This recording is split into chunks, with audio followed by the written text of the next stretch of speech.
Hey, what's going on, everyone? This is Streamz, and today I am your co-host, Tyler Coates. I am joined by the lovely Leah Wald, who is many of you know, the co-author of the Hyperwave book.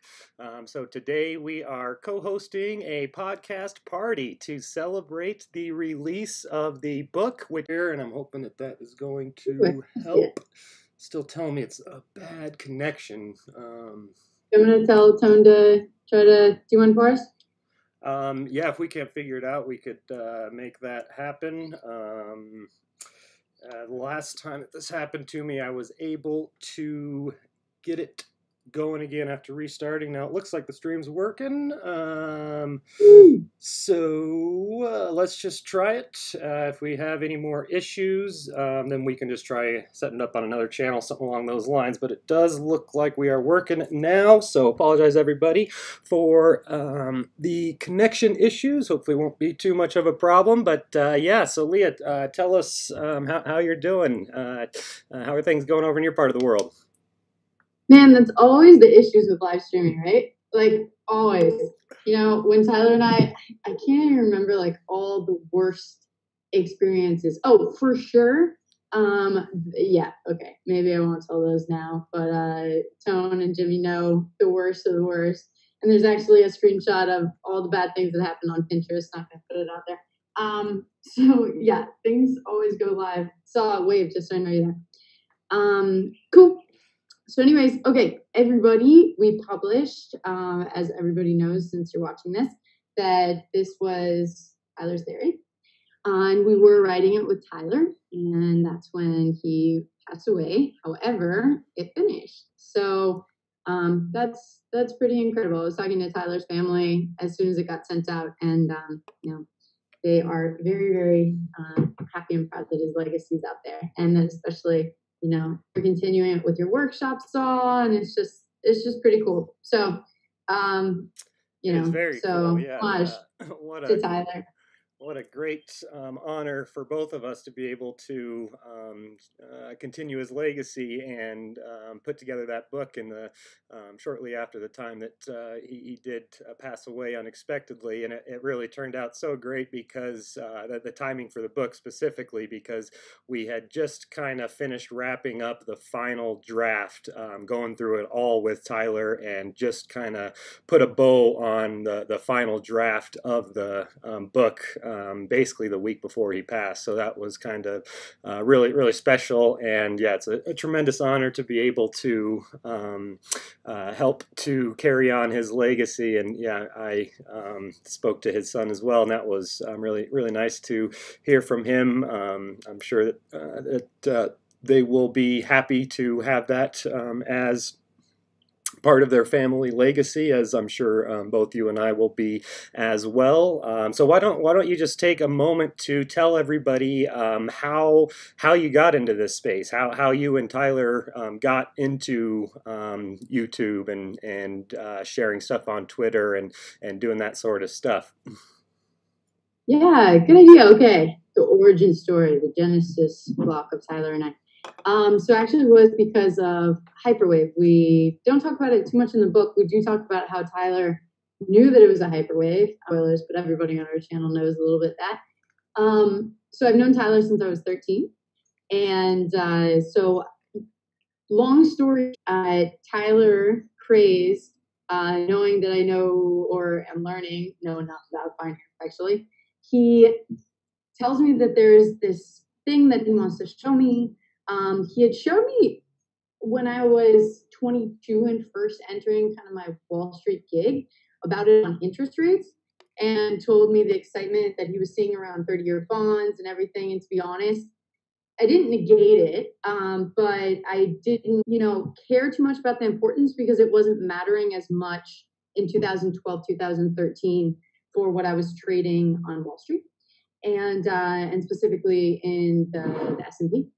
But it was interesting, and that's actually the first time he was talking to me about like the importance in his eyes of following the power trend of the Fed, and that's especially important as per the past week, and how inflation comes into this, and that he had been following for a very long time this hyperwave in interest rates. Anyways, fast forward now until, 2016, and going on the beginning of 2017, because it was right after Thanksgiving 2016. He comes over like a madman to my house. My mother also watched this situation happen, and he had the old stock charts from the 1920s, right? That we have, that he gave us from, Larry Williams and the other author, Gregory, of 1920 to 1947. And so he had drawn on them what he believed was, a hyperwave, which we, use as research in the book and have those charts in the book. And more than that, he had hand sketched on these other, I swear, like parchment paper, just other hyperwaves that he had seen. But again, as we talk about in the book, back then there wasn't that much data. So he was crunching the numbers by himself as per where the weekly closes were back then, as much information as he had with these hyperwave patterns. Okay. Massive stack of papers. And he also brought actually the sequential system book. So it was really, really interesting. And he looked like a madman, but he was telling me that Bitcoin is in this hyperwave thing. He was trying to explain it to me. And pretty much at the beginning, it was just blind faith. I was like, okay, Tyler, well, I believe you. I don't fully understand right now, but I do believe what you're saying. And so I came up with the idea that to establish digital permanence on his trades, the best way to do it would be YouTube. And rather than writing anything, because as we all know, Tyler was quite loquacious and in order and could talk without taking a breath for 3 days at a time. But it was actually quite difficult for him to write, which is also why Sawcruhteez, you did such a brilliant job at converting so much of Tyler just speaking, right? And being able to really synthesize it. And so that was really interesting. So we started our very janky YouTube channel just to establish digital permanence on him calling the trades. And at the time, we had no idea. I definitely had no idea what I was doing. So like we tried to show, Bitcoin B, but it was like the wrong direction of B. And I was recording it with his daughter, Brittany, off of like some other software, and then tried to upload it. I had no idea what we were doing, but Tone had us on the channel, and Tone, thank you, you're about to come on. And then people started following us, you crazy folk. And then we got you in. And well, mainly because, right, you were a genius in the Hyperwave Research channel, which we have a dedication to, but we should probably talk about that actually as an origin story a little bit. Saw. I mean, that was like, if anything, Tyler's baby, and also, like his biggest excitement was this community, and you talk about, which is that also he was excited because of all the new hyperwaves that you guys found, which just amazed him that he had never seen these, he had never realized that all of these active hyperwaves were happening, and everyone in the group was finding them for him. And then it exploded his understanding, actually, of what was going on. So you was one of the first people, and like genius in the community. And actually, we're going to get Fico Swanee on and a couple other people from the Hyperwave research group. But tell us about the research group at the beginning, because I just created a Telegram group, but then you guys created a force to be reckoned with in this group. So what happened there? Yeah, that's how you and I got connected. I guess that would have been a little over a year ago now, and that was just a tremendous chat group there for a long time. I spent every day going through every message and contributing what I could, asking questions and paying very close attention to anything that Tyler would post. Just really tried to learn as much as I could, and it was a great resource for that. A bunch of really, really sharp individuals who spent a lot of time contributing to that, and it's been kind of a shame to see it die down a bit since Tyler passed, and I certainly haven't contribute is since then really myself, and that's something that potentially we can try to get some more chatter back up and going, especially with how important the theory is right now with the recent action we have seen in some of the major markets and major stocks across the world. So never a better time to be talking about Hyperwave, and it's definitely something that I plan to spend a lot more time on. But yeah, that was how Leah and I met, basically, was right before Unconfiscatable, the first year ago. We just had the second one about a month ago. So about a year and a month ago, she contacted me to see if I could give her some tips for playing poker, because the poker tournament was coming up, and she wanted to brush up her skills, and we got to chatting, and I was really excited about coming to attend the workshop. And whenever Tyler would give these sort of workshops or webinars, I would take a lot of notes and just kind of mention that I thought that we could potentially put together a book here, turn that workshop into a book. And Tyler's response was, oh yeah, that sounds great. We can sell a $15 book instead of a $1,000 workshop. So I got a kick out of that, and that was pretty much what we did. I mean, we turned that workshop, which was underpriced as far as I'm concerned. I mean, a lot of financial workshops that share that kind of material are 5 times that or even more. So we turned what I thought an underpriced workshop into a book that is now accessible to pretty much anybody. The ebook is what's that now? About $3.99? Is that what the price is? $3.99. I love that. I love that. Very awesome. So yeah, as you mentioned, we are going to be bringing on some friends, potentially some people from the Hyperwave chat group, as well as some others who we have gotten to know and who have also helped to contribute to the book and whatnot. So what do you think? Is now a good time to start inviting some people to come join us? Well, we just so you know, guys, we hope to talk about what we're seeing as active hyperwaves. You know what'll be fun is, since our best friends in the space have contrarian views, that's exactly who we should have on. Throw them the Zoom link. All right, I'll start sending and around. I'll ramble To the people that I talked to. I think you talked to some people that I didn't, so if you want to send the link to them, that would be great. So we'll just take a minute to invite some others to our party, and it does look like the stream is working good now. Now I'm getting a healthy status since restarting, so that's a good sign. So guys that are watching, I can't even tell if anyone is, but hopefully they are. I know Thor is over there. Throw us questions as well. So this is like, we're pretending as if this is like a book launch and we're standing at a, no, we would never be at a podium, actually. It'd probably be pretty like anarcho-capitalist, and we'd be around a circle with like some, some djembes. So please throw in the chat also, and I'll look for it, any questions, and we'll have fun. But I guess, and this is not trying to promote the book, just letting you know, actually, which I don't think many people know, Saw did there's Stone, did a great job of also covering a lot of, so, this is like, I hear myself. I was watching you, so you had double audio for a second. How's it going, You are in a subway. Yeah, I gotta change my background. Hey, you can put it up. Actually, you know what? If you do it, then I don't have to. Hey, Leah. Hey. Shoot over this image. Okay. So if you save this image to your computer that I'm sending to you now. Oh, what happened there? Who we getting? Hey, Fibbo's running. Welcome, Fibbo. How's it going? Why did that work? Hey, bud. Thanks for joining. Cheers. So, okay, if I can introduce you a tiny bit really quickly, and then you.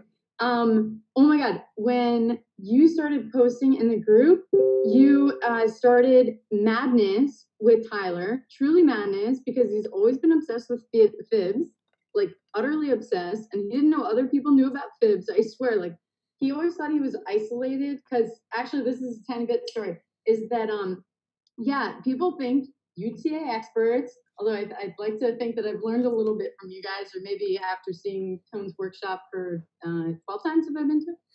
is that he was a madman, and like seriously, like he was kind of treated that way at a bunch of his former jobs. They just didn't understand TA, and he was obsessed with Fibonacci's. And so it was one of the first times, like when I was learning TA with Tyler, that he was trying to teach me about the anatomy and all the backgrounds about fibs, and he was obsessed. And then when you came into the chat and started doing fibs, he was like, "Oh my God, there's a person like me out there." that is awesome. I'm glad to be on here. I was under, so I was trying to say congratulations to you guys, and I was having some technical difficulty there. But no, that's when I first came on and I talked to Sawcruhteez and he came on and I went through the Hyperwave. I wasn't familiar with Hyperwave at all, but with my background in Fibonacci retracements and extensions and using them for a whole bunch of different reasons, it just clicked. Like there was something that is there that we can work with and just make this thing even better. And I'm looking forward to doing that in the future. I've been working a little bit behind the scenes, trying to work some things and trying to figure out the phases and all that, but I'm getting there. But yeah, Tyler was he was an awesome dude, an old guy like me. It's been in it for a long time where we actually drew out our charts on paper. I used to do point and figure charts, a lot of whole X's and O's everywhere. And people thought I would, you said he was a madman, right? Anybody in this space that does TA like this is a madman. I mean, you just have to be, you have to be crazy. And if you're not going to be successful. You just got to be a madman. So, but no, thanks for having me on. This is awesome. I'm enjoying it. Party. Yeah, for sure. I mean, and we're crypto, so it's like a double whammy of super crazy. Over to the other crazy man, Tone. I accosted you in Washington, D.C. to force you to talk to Tyler at a bar. And then you had us on playing GBTC. So when was it that you were like, you were a naysayer a little bit for a while, actually? No, I wasn't. It was, I wasn't a naysayer. It was just I had communicated with Tyler like 6 months earlier, a little bit on email, but that was it. It wasn't about being a naysayer. It's just that I didn't have time to like look into his like full background until I met him. Yeah, no, I'm kidding. And what did he say in the email? I can find it. I think I posted it. I tweeted it out like the very first email that he sent. I'm gonna look for it, and then maybe I'll just do screen share. That'd be cool. I definitely want to see that. I can also find your first email in the screen share. That would be very cool too. Let's not do that. Okay, fine. No. Actually, let's not do that. Let's not do that. Now we have to. Oh, but hey, but check this out. So I have Tyler's toys here. This is he's shown this on the YouTube channel before. That's oh wow, that's really cool. I don't remember seeing that. That's awesome. And those charts you were talking about. So this was when I first time. These were the books that he showed me, the sequential system. And if you look at the date, look at that, 19. Wait. Can't do it. There we go. Larry Williams, 1980. And this is sequential. This is, and it was pretty much done by hand. And like it's individually stamped. Like he was the 26th person to get this. So he was the 26th person to learn sequential. And here it is, like the original document from Larry Williams on the sequential system. And he showed it to me. And I remember I couldn't believe it. So I took my phone and I just took pictures of every page. And this is Tyler's son sent these over to me along with, this was his, the old charts. But these are the ones that you needed, Leah. So like I made sure because before they get lost or get thrown out, so we can figure out what to do with this stuff later. I haven't even had time to go through these, but like I have his all of his stuff, but I have some of his stuff some of the binders here. Hold on, this is backwards. Here we go. And welcome, Hey, gentlemen. Willie and Joe. Willie Woo and yeah, Joe so Sass it's, joined the party. and I also have all of those Hyperwave sheets that Sawcruhteez probably put together. Oh, Yep, absolutely. oh, hey, Doc. Sure enough. Joe. There they This are. is a private Zoom, eh? This is a private Zoom. Nope, this is a Nope. party Zoom. Nope, you're public. You're You're live. live. You're live from your trailer. Surprise! All the That buds are looks there like in a New sweet Zealand. What setup are you you? got What are there. you doing in that camper? Where are you? Top South Island. It's a small little town of 3,000 people, and 40 minutes drive to the closest hospital, and very unpopulated. So we're right on the waterfront. I don't know if you can. Let me pull this out. We're on the waterfront here, so lockdown isn't too bad for us. Can you see the water out there? Oh, heck yeah. But, Have you been so getting in any we've kite managed to surfing? go out there for walks and runs and maybe swims. So yeah, no, it's all good. I mean, that yeah, it's pretty cool. I haven't left my house in 7 days, so. Yeah, that's how to do Oh it wow, there. you must be getting lots of work done or trading. Tom, I'm that's actually enjoying trading. I'm actually enjoying quarantine. Like not it's so different. I'm just out dealing, like always out with people. So this is this is a break for me. I love it. Tone, that's got to be Oh my tough for you because, like, God. I got at least a yard I can go out. Like, being in an apartment, that'd be a lot more challenging, I would think. Am I allowed Yeah. to be mean like Willie and say that well, I would show you around all the birds, but at least Singapore is not on quarantine by any means, and so it's still hikes in the woods and pretty restaurants. Okay, I'll stop being mean. No, it seems Isn't that funny? right. Isn't that funny? Isn't that crazy? Like, you know how we were like, no, don't go to Southeast Asia. It's where all the virus is. So that's the safest place right now. Yeah, I would love to go to Singapore right now because I think the U.S. is about to get in a lot of trouble. Like, I think I stocked up for like 2 to 3 weeks of food. I think I have to go out tomorrow and get like 2 months worth of food because I think it's going to get really bad in the U.S. Yep. I'm stocking up more myself. I'm Yeah, lucky. I stocked up more today. I've got a bunch of Joe. local farmers in the area, and I'm lucky to be in a low-populated area myself. Yeah, what's going on, Joe? How you doing? What are you smoking on? This is just I'm choosing Gurkhas tonight. So just a Gurkha Stratus torpedo. Heck yeah. I got some Save nice whiskey that I'm drinking on. My whiskey glass broke in the the dishwasher, so that's a bummer. But 21-year age Bushmills, which is going down real smooth. Well, why don't you take one in honor of Tyler on my behalf? I could definitely do that. Cheers to that.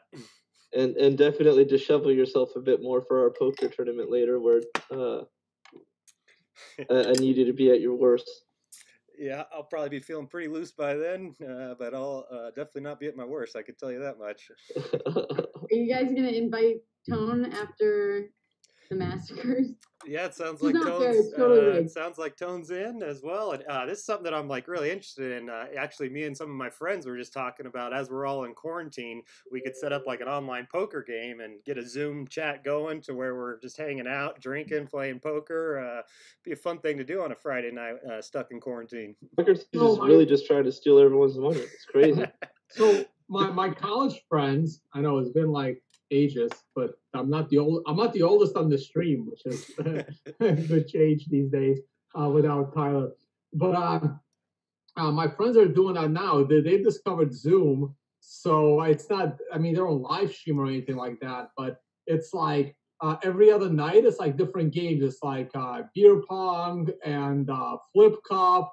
You can actually play those. You're just everyone's on the screen, so you're still playing the games. You just don't have the person with you. So, but you can still play all those drinking games through Zoom. I was thinking about doing the same thing with a dartboard. I need to find anybody that's got a dartboard to let me know, because I got one in my garage. I could go throw some darts and do that on a stream, and you can play any game pretty much. Yeah. It'll be interesting to see what happens after the quarantine. How many people continue doing that sort of stuff? That is Joe, true. all right, I'm like making it. I'm being the dictator here. So you had a show with Tyler. What did you think? Do you think we were all crazy when we started talking about Hyperwave? No, I thought the numbers were quite clear. If I remember correctly at the time, he said somewhere around 380 hyperwaves that have reached phase 4, completed phase 7. And not to mention, keep in mind, I was a fanboy. Everyone needs to understand, I started watching tone videos shortly after I started getting involved in trading. And then, of course, I remember seeing Tyler on Tone Show and you on Tone Show. So I was, like everyone else, watching, multiple YouTube shows a day, couldn't wait for each one. And, just remember looking up to you guys so much. And I ended up getting hired by Block TV. And at some point, Block TV reached out to Tyler. And he agreed to a collaboration. And I remember Block TV asking me what I thought about Tyler. And I said, he's a hidden gem. And they were like, what a, endorsement. So we started our show every Tuesday. And I loved that show with him. It was always like, one of my favorite shows. And of course, that's how me and Tyler became friends. I bugged you, Leah. I was like, hey, I work for this company 7 hours ahead. And let Tyler know if he's ever bored and wants to talk, that I would love to just chill and have a conversation. And so ultimately, Leah kept him tightly under guard, and then she gave us a thumbs up for a friendship, and so it was great while it lasted. Tyler was an amazing. That's for sure. I definitely remember watching you guys on that show. That was my introduction to you, Joe, was seeing you on the Trader's Take with Tyler. So that was really neat. Willie, how did you get to know Tyler? How did you meet him? Through you guys, really. I met him through the show. Just the times I spent with us live streaming, really. Yeah, that's how you and I met, was when you came on to the Hyperwave YouTube channel. I'd been a fan of yours for a long time, ever since learning about the on-chain sort of charts that you had developed and whatnot. So getting to have you on that Hyperwave channel with Tyler, that was really special, and that was really cool. You were tuned in from kind of a similar setup, camping in a little camper, doing some kite surfing. I can't remember where you were, but it sure looked like a... No, it was the ends of the world. It was in Sri Lanka, in this little hut on the sandy beach, and I remember Tyler being there. That was actually the last time I spoke to him. He was on the show for a bit, introduced it, and then he left early. I remember because he had another call on. But that was the last time.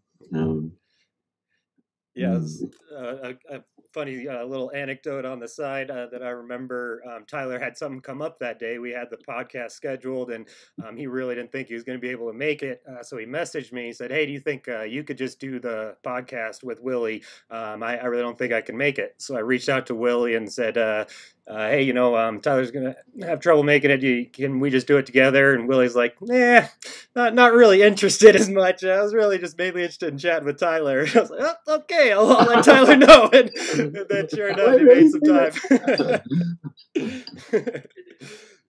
Oh my God. And UTA experts, I love that all you guys have defined really as experts in each one of your fields, from analysis, Willie, to fibs, to the order book, to tones, which, by the way, we have you in the book quite a lot, Tone, as having developed Larry Williams to TV sequential to the tone base development, and it's just cool. And you two saw, obviously, you've done so much.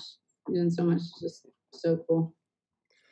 Absolutely. So cool. Fibbo, did you ever get the chance to meet Tyler, to chat with him? Did you ask me? Yep. Oh, I talked to him online. I was the quiet madman behind the scenes for a while, because I would watch his and talk to him a little bit online.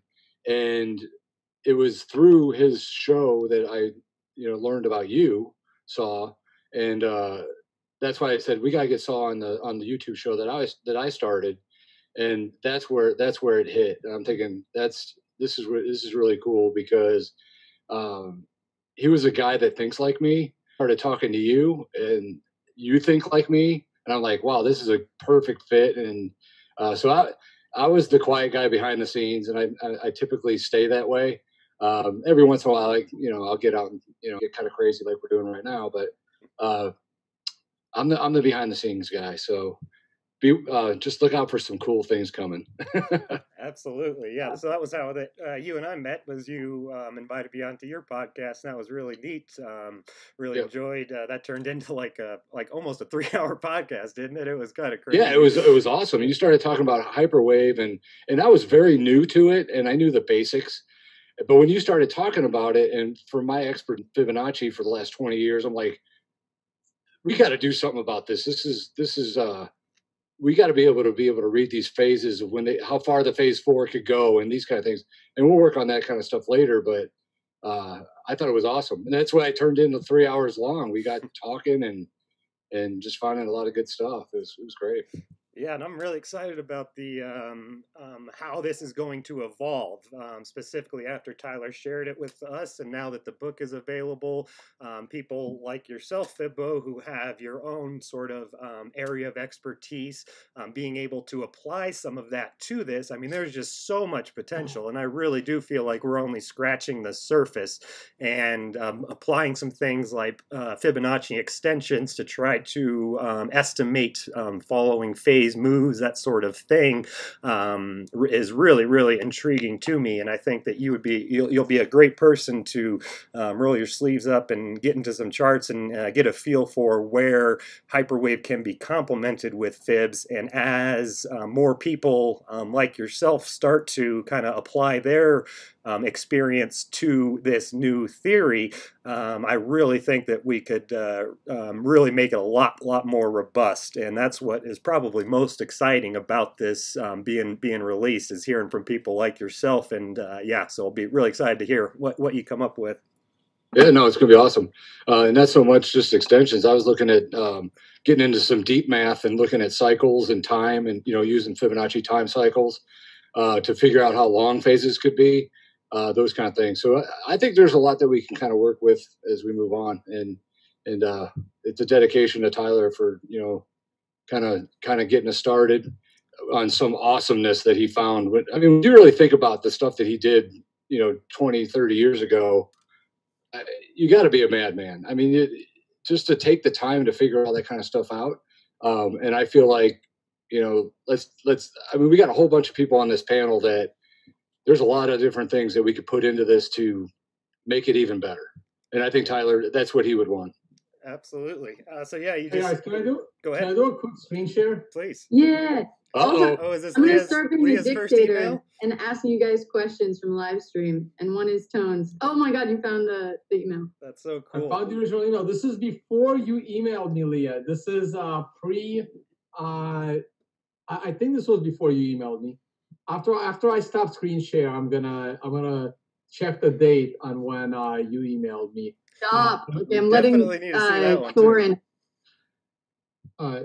Should I read this, or should I just leave it on the screen? I don't know. What yeah, you might as well read it. There may be some people not watching. All right. So this is the email that this is the cold email that I got from Tyler that I did reply to, and it says, "Tone, I have been following you for some time," and this email was sent in October of 2017. So something happened where your screen is not showing the whole thing on YouTube. Oh, that's my fault. I know how to fix it.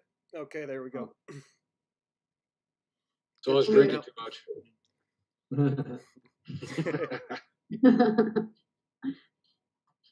All right. So is it fixed? Yeah, it's fixed now. It just may be a little lag on the stream. I'm watching YouTube, and I'm assuming there it there's is. a delay. All right, cool. All right, now I can read it. Tone, cool. I have been following you for some time. Congratulations. I greatly respect your trading. I've been a technical trader for over 40 years on Wall Street. I'm wondering if you know the original sequential was introduced not by Tom DeMark, but by Larry Williams in 1980. I know this because I attended his seminar and have his copyrighted materials defining the system that is now known as DeMark and is used brilliantly by you. On another subject, Sylvan Frank, I'm not really familiar with him, recently tweeted you his analysis of next week being a TD9 and 13 on a monthly and quarterly TD9.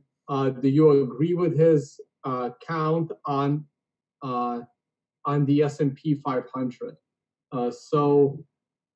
Yeah, that was the very first email sent by Tyler over to me. And did you say you didn't respond? Is that what you said? No, I did respond. Oh, you did. I did respond. That's cool. That's really neat. So that was your so you're gonna have to check to see if Leah's was first.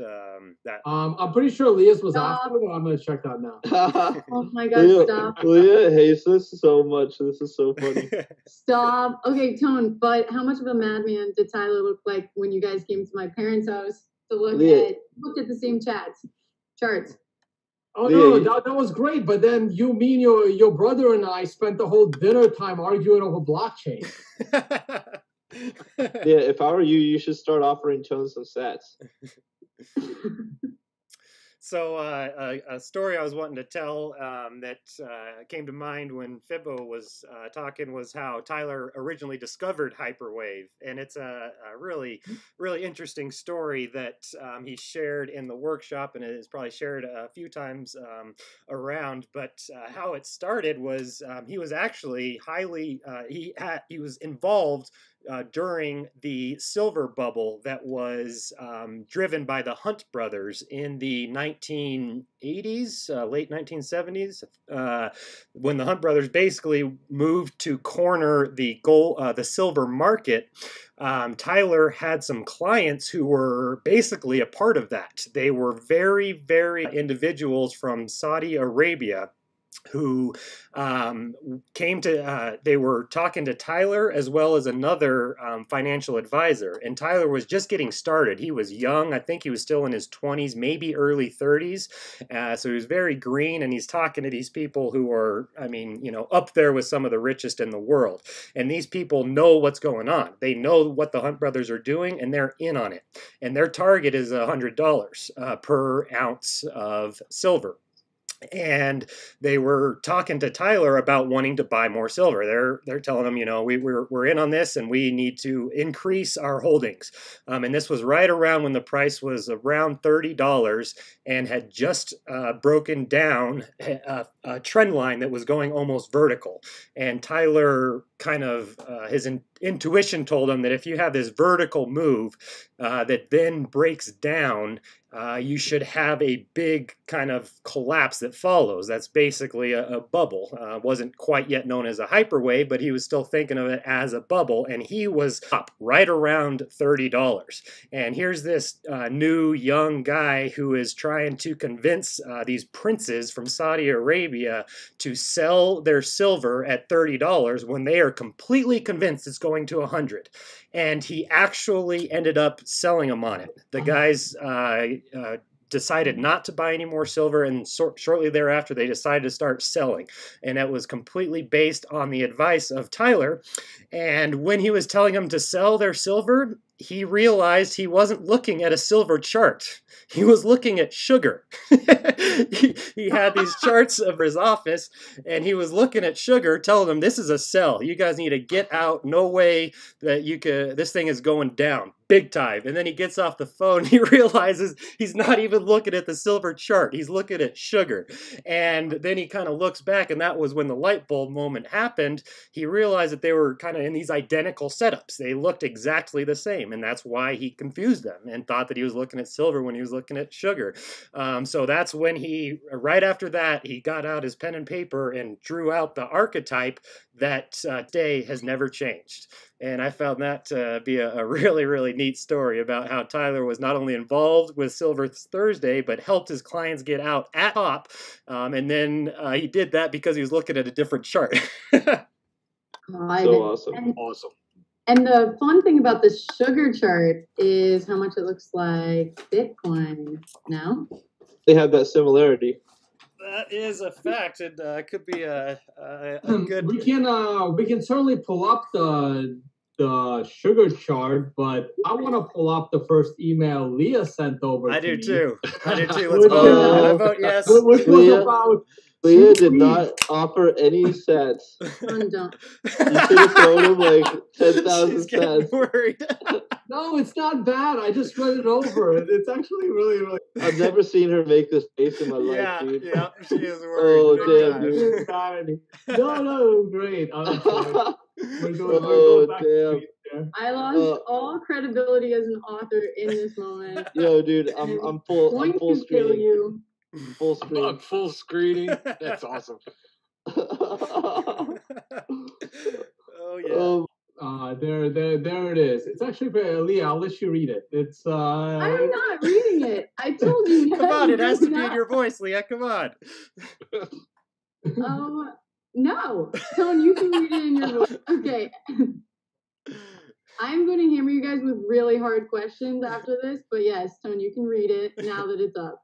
Coffee All right, here we drink? go. Question mark? But you have to read it in my voice. You have to read it Yes, in my I have voice. to read it in Leah's voice. So this came in. So Tyler first cold emailed me on October 23rd, 2017. Leah's email came in November 6th, 2017. It goes like this. Hi, Tone. Welcome to DC. I think this was a few days before I had her off to DC. Firstly, thank you so much for your insightful podcast. I listen every day, and it has helped me immensely. I founded 2 companies, the latest helping U.S. veterans connect to mentors to secure jobs. And when I sold, I decided that I wanted to go all in on learning about blockchain and cryptos. Since I knew absolutely nothing, just had a passion and a belief in its power, I feel really appreciative for your podcast in order to try to understand and discern the trends from the fads. Secondly, I live in Washington, D.C., and would love to take you out for a coffee/drink. I don't know how long you're in town for, and I can only imagine how busy you are. But if you are available for a bit, I'd love to meet up. And as a native Washingtonian, hopefully I can show you a side of DC that tourists never see. It really is a cool city. Thanks, Leah. And the PS was absolutely awesome. I hope this makes you laugh. I am a finalist in the Miss Maryland USA pageant last weekend and spent my interview speaking about the future, blockchain, and Bitcoin. May have been the reason I didn't end up getting the crown, but it was funny. But you did end up getting the crown, and when people Google you, they see you wearing the crown. Joe, I need you to find that interview.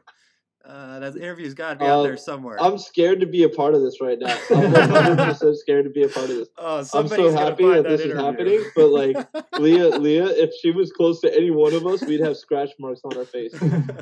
You'd have a broken nose. I know. It's a good thing she's on the other side of the world. I know, dude. Before you started that, her eyes went big, man. She had the like.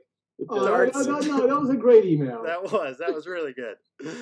That's so cool to be able to see. Okay, and then in December, after we met up, I was there for a conference, and that was fun. You pretended to be a waitress to sneak into the conference. I remember you telling me that story. That's a great story. You should tell us that.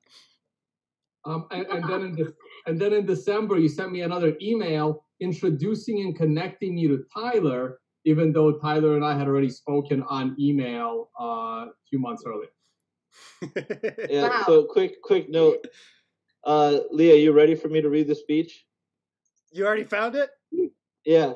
Nice. Hell yes. Oh, did you really? All right. First, he said he didn't want to get involved, and he already has it. I already had it. Is not supposed to be about pageantry. This is supposed to not make me. Okay, fine.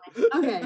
I'm just kidding. I didn't have it up. I was bluffing. Oh, damn, that was a good bluff. I'm gonna have to remember I know, that was face damn good bluff. Did you see the look on her face again? She was so mad. She was like, I don't think it was recorded. I don't think it exists. Oh, that would be such a bummer. Maybe If it it exists, does? somebody's gonna find it. Viewer out there, Yeah, will Oh, it's find it. boy. findable.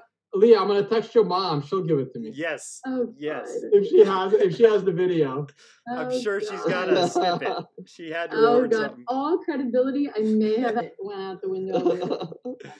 Now you've got a whole Oh, new kind man. of credibility. Yeah, Yeah, that's Leah, true. nothing's Never changed. existed. So tell us Never about you existed. pretending to be a waitress to meet Tone. Yo, Stock, did you take that shot for Tyler for me? I did, absolutely. I don't think you took it. I did, right when you asked. If I just asked tell for me if 2. you want another, and you got it. I want You know another. what? I'll join you guys, but I'm gonna grab a tequila. would Leah, have Leah, another you one. look. I'm smoking a double cigar for us, for Tyler, because you can't smoke. I got Diplomatico. It's one of my favorite sipping rums. Ooh, Yeah. nice. So I'm Cheers to gonna that. toast to that. Cheers. Yeah, my Leah? unfortunate truth was that I only ever got to speak to Tyler, either on the phone or on Zoom. Never got to actually see Tyler, and that was like one of my biggest regrets. I have 2 regrets about Tyler. Was A, that it took us so long to make a striking friendship. We hit it off, but we were both too shy, and that was a mistake that I decided I'd never make again. And that's why when I first became, he always mentioned Sawcruhteez. He always said, "I know this guy. You guys are going to be super tight." In his own old-fashioned way, he said it. And then at some point, I was just like, I see me and him are probably like, on nearly the same level. And so finally, when I asked Sawcruhteez weeks after Tyler died if he was willing to replace Tyler Jinx's Tuesday morning segment, and you agreed at first, yeah, that's when I was just like, yo, dog, straight up, Tyler told us we'd be friends, so I'm going to take his word for it. And I'm just going to pretend like we've been friends for a long time. And lo and behold, we not only had to become friends in the internet, but in person. Absolutely, and he was definitely right about that. You and I became fast friends, and that Tyler definitely saw those similarities right away. So Leah, you're going to join us. Yeah, we're Okay. cheersing to Tyler. Yes. And then I'm asking you guys questions. All right. So this is coffee. All Well, right. Well, I have 2 really good tequilas, but I don't want to open them because it's just me. So I don't have an open one. But these are the good ones. Tony, you have to take a drink. You have to take a drink. I will. I have an open one, but these are this is the Jose Cuervo Family Reserva, it's the Extra Añejo, and Maestro Nobel. These are like hand signed. This is a filtered one. This is a silver. So these are the good ones. These are my best 2.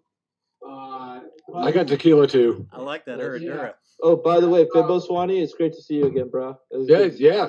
Had a good time on your show last night. I've never actually drank this one, but it's supposed to be really good. It's actually new. It's a regular añejo, but it's been aged 3 years. Also one I don't want to open yet. But, Do you have a bunker bay? A what? A bunker bay with all that tequila. Yeah. But Can this is the one you give that us is open. directions to your bunker? It's an añejo bottle, so I'll have this one. Ooh, very nice.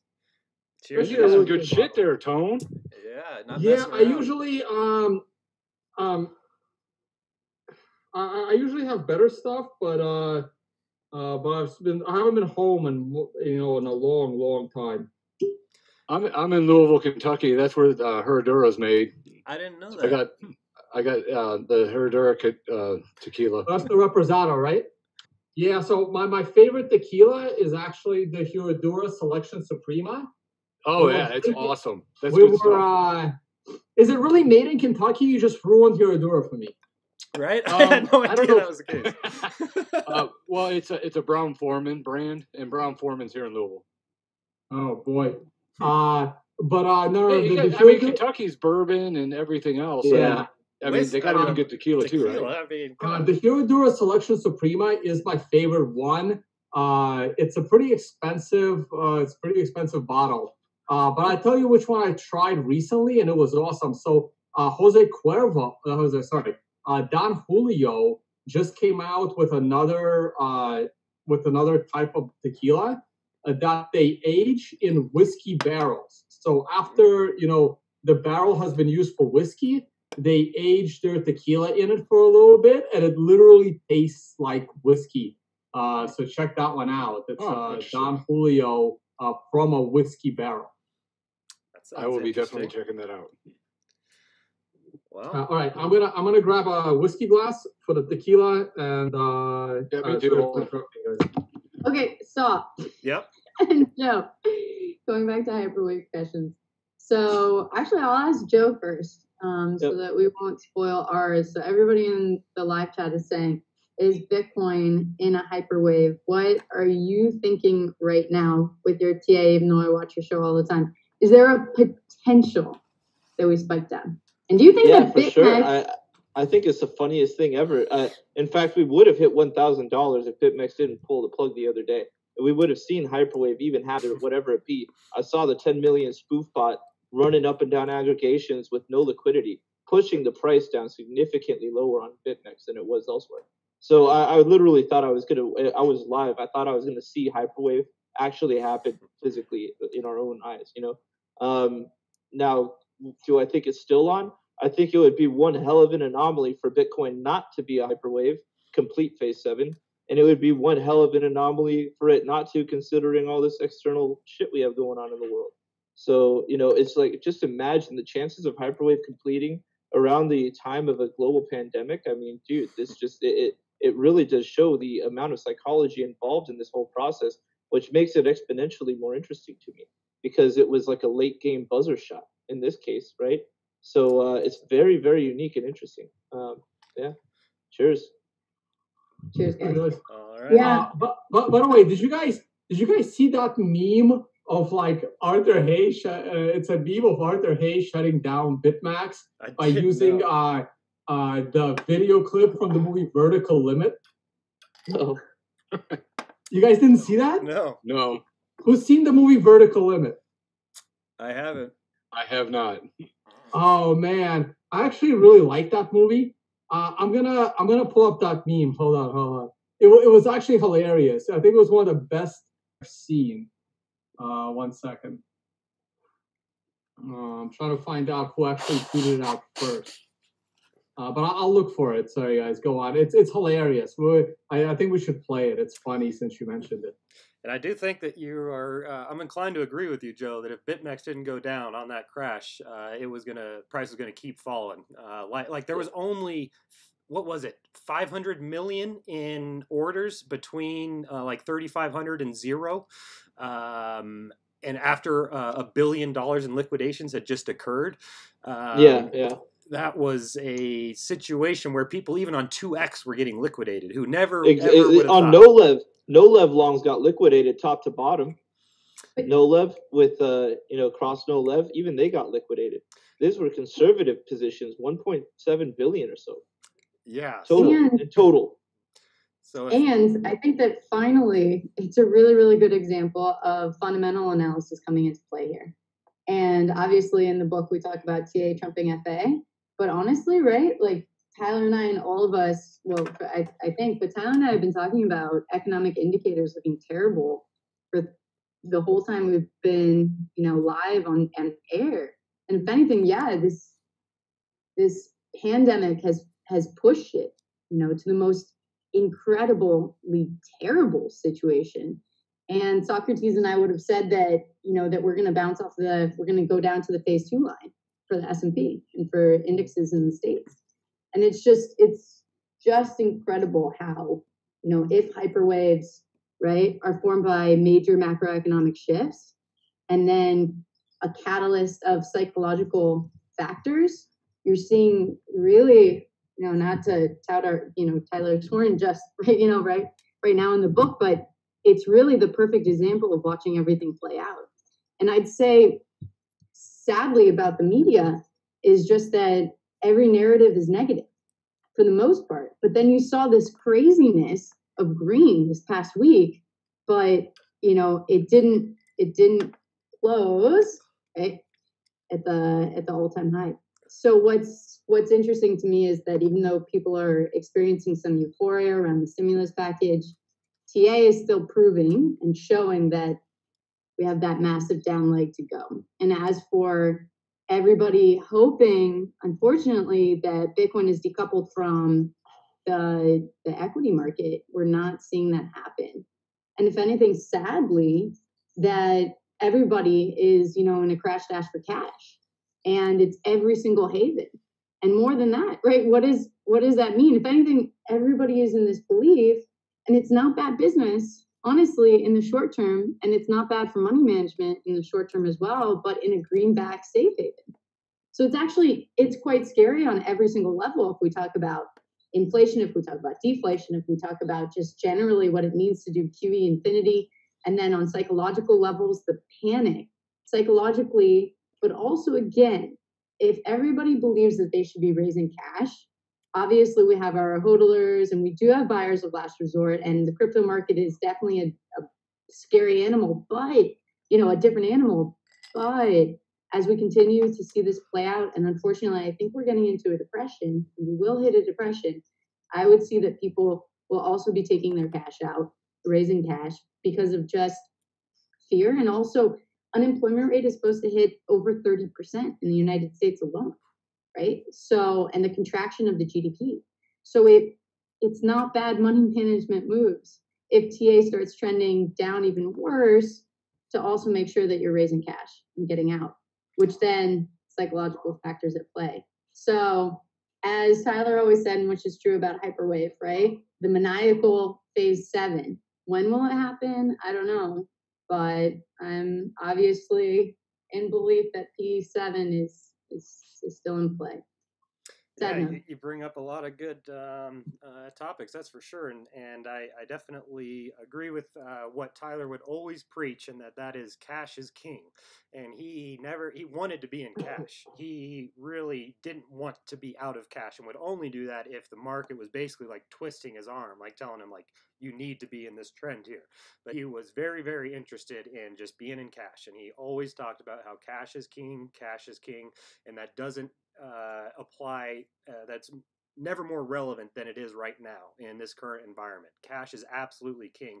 And I agree with you that it sure seems like we're headed towards a depression. The stock market has never fallen this hard, this fast, and that includes 1929. Unemployment has never gotten to 30%, and that includes the 1930s. We're seeing a lot of variables pointing towards a situation that is unlike anything. It's even worse than what we have seen in the past.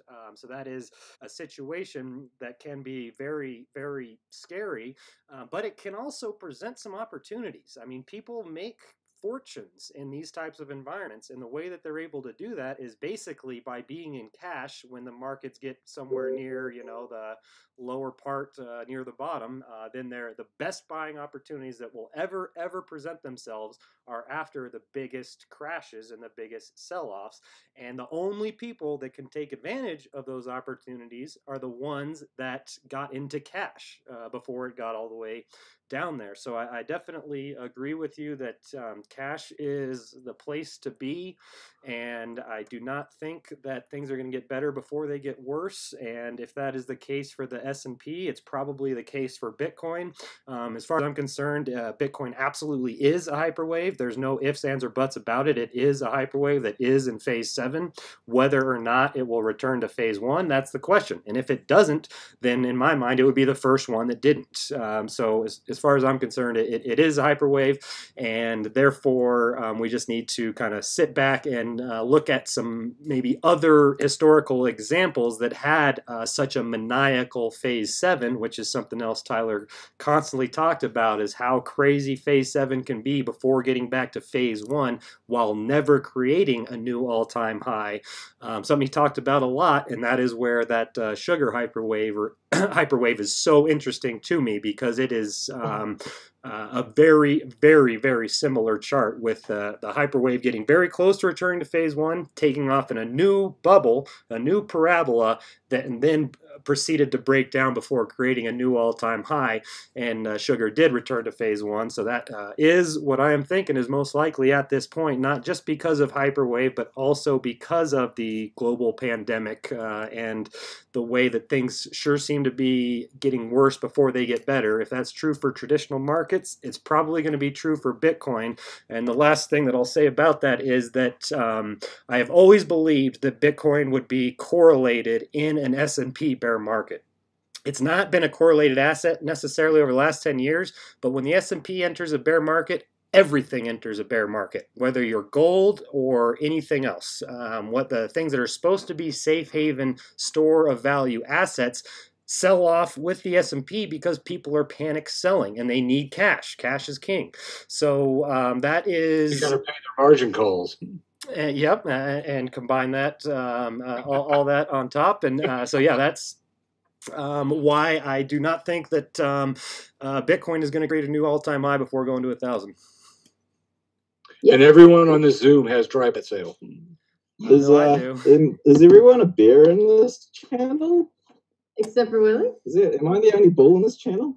Oh shit, you're bullish for Bitcoin? Over the next, what are we talking, I'm- like a no, time I'm a horizon? bull. Like over I'm the a next bull now. year? Over I the next 6 flipped. months? Over the Hold on, next hold 6 on. months? Are you We talking gotta what talk time like? frames here. Yeah, we need a price. Like, are you bullish in the sense that we're never going to see 3,800 again?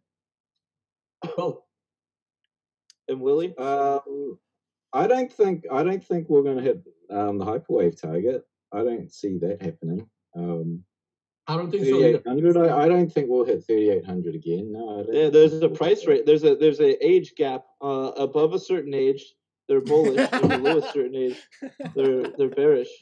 I mean, Sawcruhteez right? He's like that experience that you see. What's your take, Swanee? What do you think, Willie? What are you talking about? Like what time frame? I want to know over the next 6 months. Are you going lower than 3,800 or no? At this point, no. So it's an age gap thing. So what I want to know is, do you guys think that the price is going to be higher in 6 months than it is today? I don't think so. 6 months from today, where things are getting worse before they get better, based on the global pandemic, is my opinion. And maybe actually Willie posted an excellent chart. What is so interesting to me is how the sell-off in assets correlate with the S&P, but they find a bottom first. And that's when money starts flowing into gold, like in 2008. It sold off, but then it found a bottom first and decoupled. And I'm very interested in the idea that maybe that was the bottom, and now Bitcoin is going to decouple. But I'm too bearish on the S&P to think that Bitcoin is going to be worth more in 6 months than it is today. Yeah. So by June it'll hit 1K. That's my bold If statement. you were to look at these assets, right? Stocks are selling off hard. It's a flight to safety. Everything sells off hard.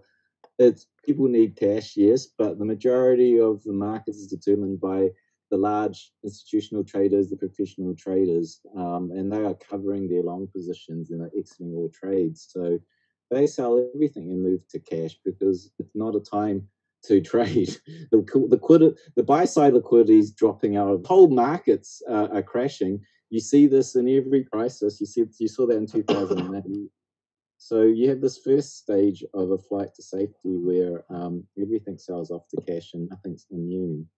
And then what you're looking for is the first decoupling, where people are now in their cash positions and peak fear is reached. And peak fear in this case is probably safe to say April will be peak fear, because that's the projection of peak deaths, peak new cases worldwide in coronavirus. And so at that point, people then move from their cash positions to the quality assets. It's a flight to quality, right? It's and so you look for the assets with the right hedging properties. And in 2008, tail end of it, we kind of had a 1 month flight to safety. Gold, which would have been the right hedge in a banking crisis, sold off because of their initial fright and covering of positions. And then after that, it took about 4 weeks for it to reach its bottom. And then gold started decoupling. It took a number of weeks for it to flatline while stocks were still dropping. And that was a decoupling. And we're as if the timing signature is similar. And then the interesting thing about Bitcoin is that gold is a $9 trillion safe haven asset. The S&P 500 is a $25 trillion basket of big cap stocks. Bitcoin is a 0.1 trillion basket, right? and its volatility is 6 times higher than the S&P 500 or gold. So when you look at what we've done from the all-time high in the S&P 500, we've come down 25%. Bitcoin, being a 6 times higher volatility, has come down 31%, I think. So let's say what it is. So we should have gone way lower if there's no new money coming in. This sort of bottoming in the high 3,000s, but realistically around 5,000 was where a lot of support was. Tells me it's a very, very good sign for Bitcoin. It's kind of caught halfway between gold's behavior and the S&P 500. Never the fact that in a bear market, Bitcoin pulls back 85%. And so far, in a black swan crisis that we haven't seen since maybe it was the last one of this scale was the Great Depression, we pulled that down we pulled back 31%. So I'm seeing this as being a safe haven. It is exhibiting that. We're seeing it drop 31%, but given the characteristics of our volatility, it's actually a very minor correction. Willie, I'm mostly in agreement on that. Willie, thoughts on halving into that? So currently, I think the figure for the cost of mining a coin is around the high four. Someone might have a better figure, but I'm just got this rusty memory from the last conversation I had with someone who knew. It's somewhere around the high 4,000s is OPEX plus CAPEX. And then OPEX is around the high 3,000s. So that, like, just OPEX does not account for the infrastructure of paying for that the hardware. So that band there usually is the floor for Bitcoin. And come halving, obviously that doubles. So you could say maybe 7,000 to 8,000 becomes a cost of production floor for the price. And so there's that. People think that this halving will have a really large impact. I think that it's overrated. The difference between what's happening right now at this halving and 2016's halving is that if you were to work out the numbers, we're going from 1,800 Bitcoins of sell pressure from miners down to 900 Bitcoins per day. This is per day. And what you're not accounting for is 1,200 Bitcoins per day in exchanges are selling their fees to fiat to pay for their staffing. So, like, if you were to add that combined factor up, you're looking at, currently we have a sell pressure of the 1,800 from mining and 1,200 from the exchanges, and to 3,000 Bitcoin per day sell pressure, and that's going to drop down to 900 plus 1,200, so 2,100. So 3,000 to 2,100 is the step down in sell pressure. It's not a halvening in sell pressure, because now we've got very large volumes being traded on futures markets. We did not have Bitmex at any sizable volume in 2016's halvening, nor do we have all the competing high volume exchanges like Binance's futures markets, Bybit, FTX.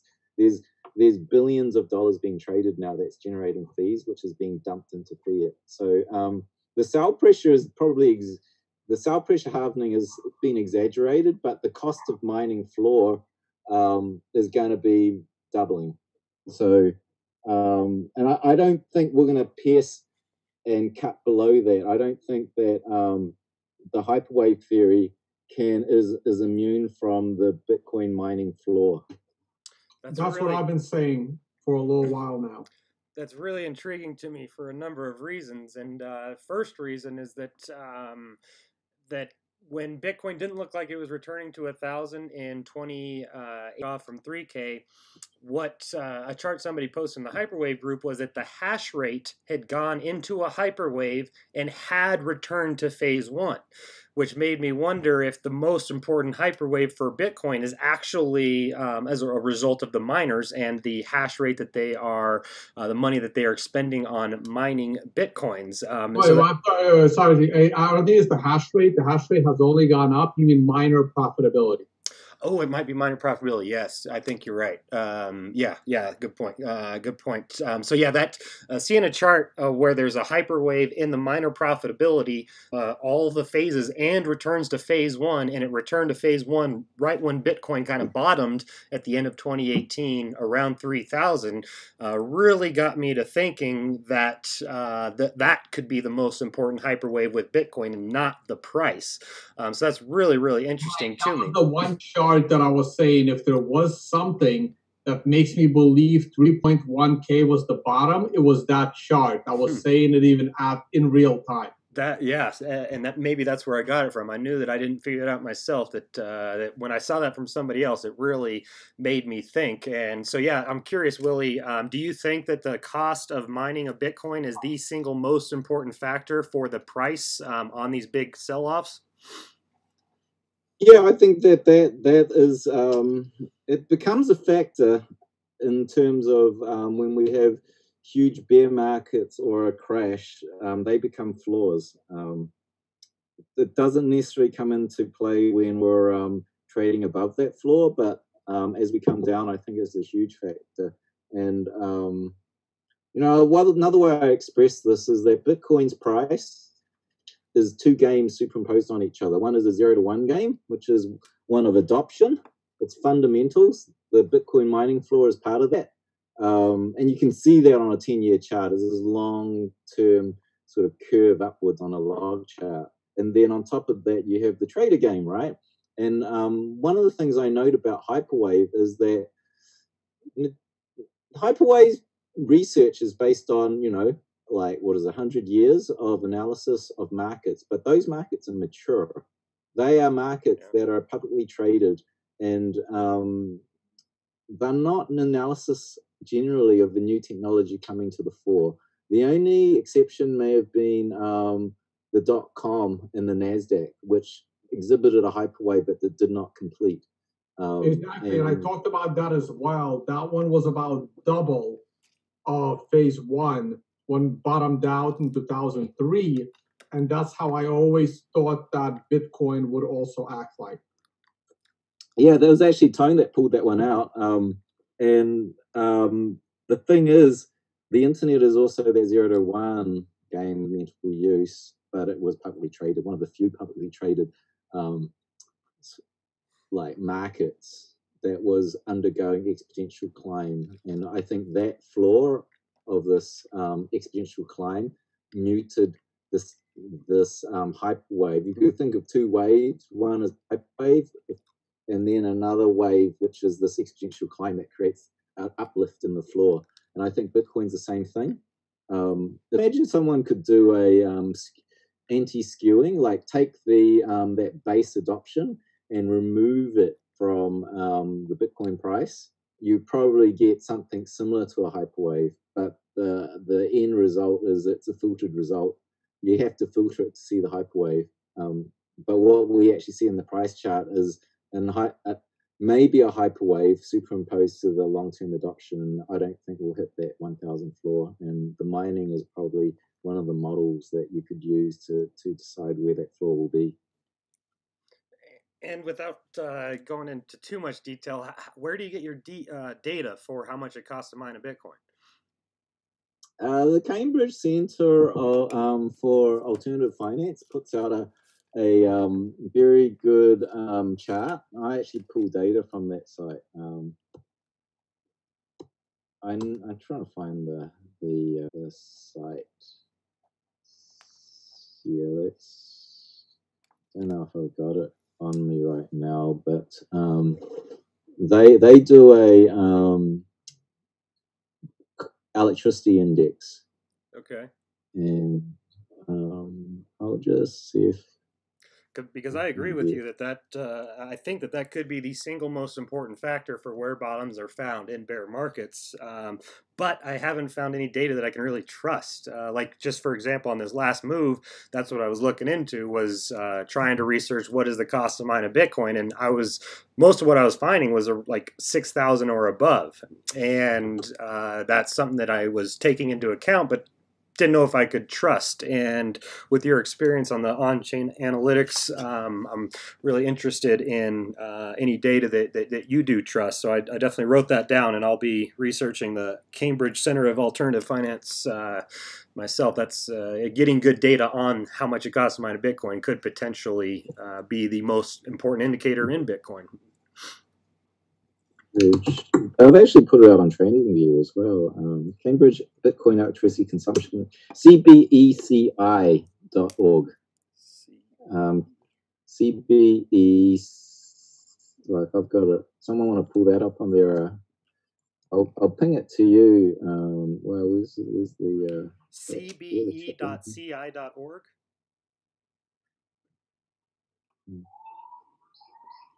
cbeci.org. cbeci.org. Okay. cbeci.org.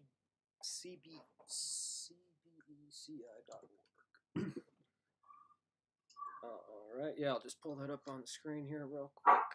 So that gives you an idea of electricity usage. What are you grinning about over there, you little Cheshire cat?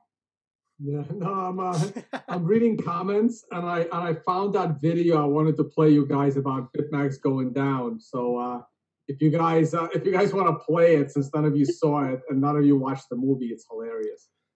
Yeah, we'll pull that up for sure. Let's see here, just real quick, pulling up that site that Willie was mentioning, cbeci.org,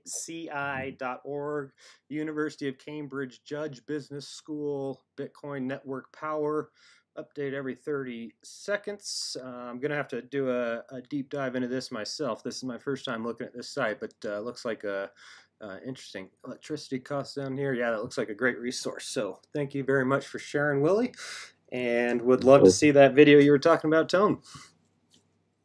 Or a GIF. Is it a GIF? Are you guys done with your train of thought? Because that was a pretty good discussion. And Willie, I do agree with you. I do think the bottom is in. Like this is what I was literally waiting for, one more shoe to drop. It's unfortunate of who got crushed in this down move, but this is it. I'm generally a bull. I still think we could have some pressure. We're seeing it now with Bitcoin dropping $300 today. It's still possible we can drop down to 2,800, but that is. Yo, can we bet some cigars on this? Can we bet some cigars? I'll just say, yeah, we can bet something. Yeah, there's nothing better than a bet on price action. That's for darn sure. And one thing that I'll say is that what I've been talking about recently, if we can get back above 7,500, that's where I'm going to start to really think we could be bullish. But as long as we are below 7,500, I'm mostly viewing this as a dead cat bounce and at least to retest the local lows. But yeah, any bets that we can get going would be very interesting. All right, let's get something going. I'm a lover of cigars here. Willing to bet some cigars. So what the bet that I would have on the table is that Bitcoin is worth less today, worth less in 3 months than it is today. I mean, in 3 months, it's possible. No, Sock, we're betting that's the on time lower frame lows. I'm bearish on. I'm bearish over the next 3 to 6 months. But Sock, me and you are generally betting on lower lows. They're betting on the bottom is in. Yeah, right. I don't know if I want to bet on lower lows. Yeah, it's a very different bet. I'll take lower lows. Let's do a lower lows bet. That's the line is drawn. There's you're on one side of the sand or the other. Oh look, I already have a bet with a good friend of mine that Bitcoin will not close more than 30 times this year above 10,000. That's interesting. I like your action there for sure. Oh, did that start at the beginning? This bet was made last year, actually, at the end of last year. What time frame are the closes on? It doesn't. I mean, it doesn't matter. Right? You already lost on the 4 hour. I mean, the 4 hour had many 1 minute candles, right? Daily. Okay. Like 90 days out of the year. That's an interesting bet, actually. Yeah, I would have bet against you there. I would have definitely bet that we were going to be over 10K with the halving coming up. But definitely, and I really liked Willie's input. I've never heard that perspective before, that the halving may be overvalued due to the selling pressure from exchanges. I had never even considered that. And the first thing I thought of is that like places like Coinbase are charging, I think they get their fees in US dollar. It was my understanding, but places like Bitmex, which have the most volume, and now Bybit and FTX, which were where you mentioned, that could create huge selling pressure that we didn't have in the past. And that is the main reason why halvings are bullish, is because it decreases selling pressure from miners. So I'm, you kind of blew my mind there a little bit with that perspective, and I'm going to have to think about that a lot more. Yeah, and so are we betting the bottoms in or what? I mean, let's you got to throw out action. Like I threw out, I'm going to bet anybody that the price is lower, even money, that the price is lower. I'll take in 3 by months. the end of June. I'll take by the end of June that we don't that. No, when you say lower, what level are you talking about? The 3,900 we saw, or the 3,100? Yeah, and what exchange? I didn't see 3,100. What so exchange? I take Bitmex dumped there. So yeah, we would need an exchange, and what lower low you're talking about?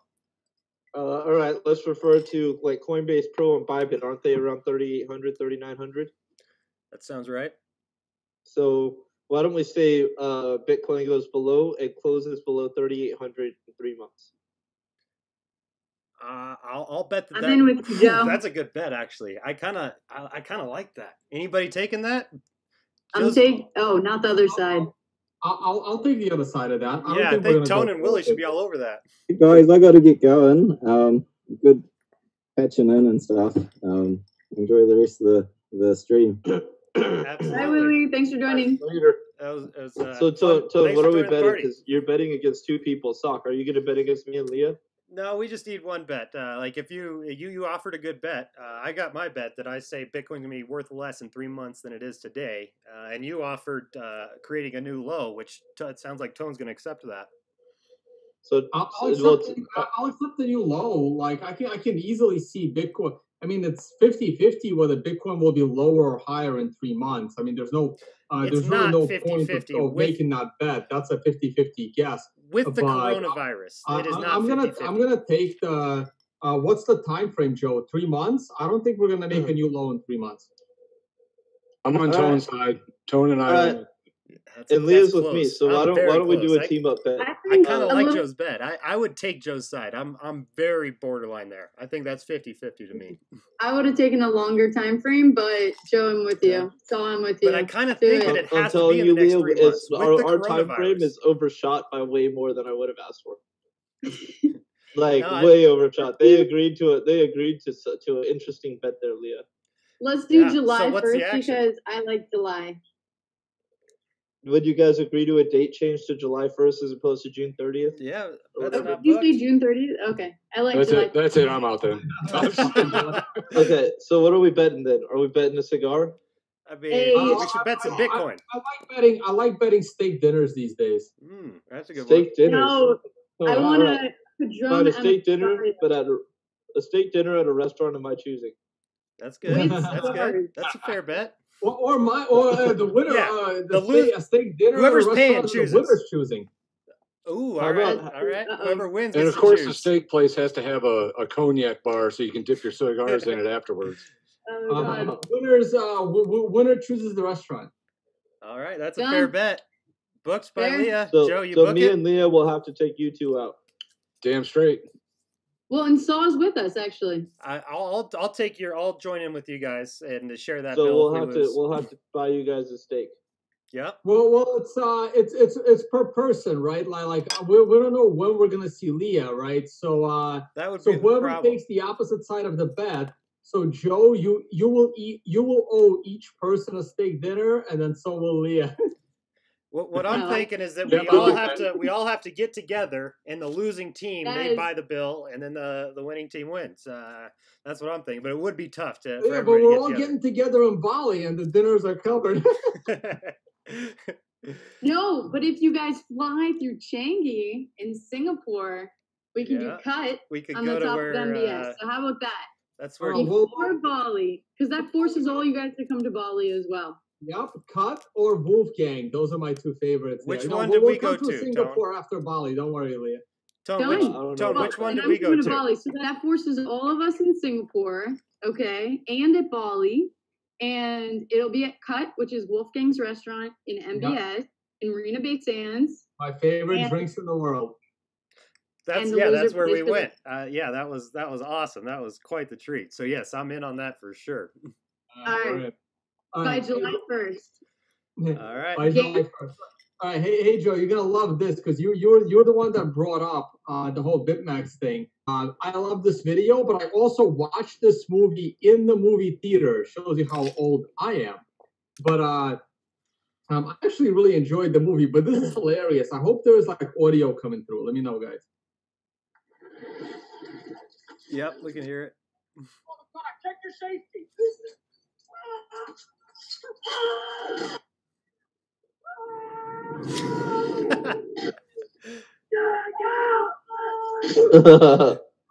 Fuck.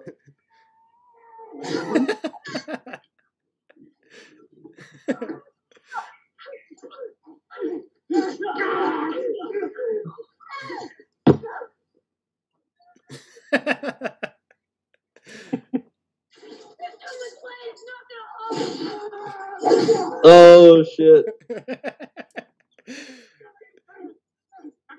Stonks. Stonks.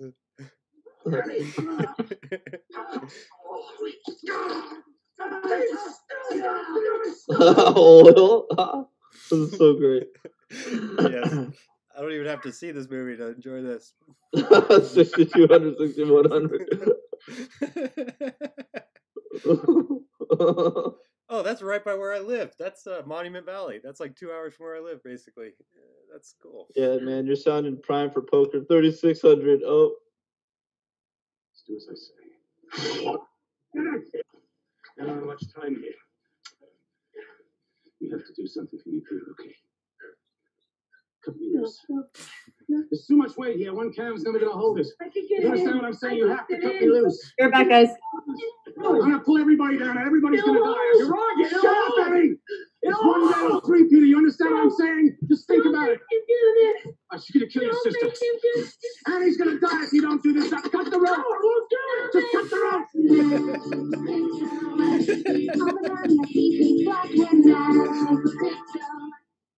That is awesome. I definitely. Oh, they showed the end of it. He actually cut the rope. They should let it go through. Actually, I started watching. I didn't watch it to the very end because I got cut off. But in the movie, he cuts the rope, and they should have let it go and cut the rope, or like Bitmex falls. Oh, they didn't cut. Bitmex didn't cut the rope. They flipped the switch. Yeah, same thing. Same thing. Yeah. For the movie purposes, it was the same thing. No, they saved the price of Bitcoin. I see what you're saying. Yeah. Yeah, I didn't see so you save the price of Bitcoin by like cutting the rope, and Bitmex goes down. Bitmex swears they didn't cut it off. I saw it go down. Whatever they say happened. Well, whether they did it manually or if it was an actual overload, that's the question. And I'm, if they did it manually, I would almost be patting him on the back. I mean, yeah, exactly.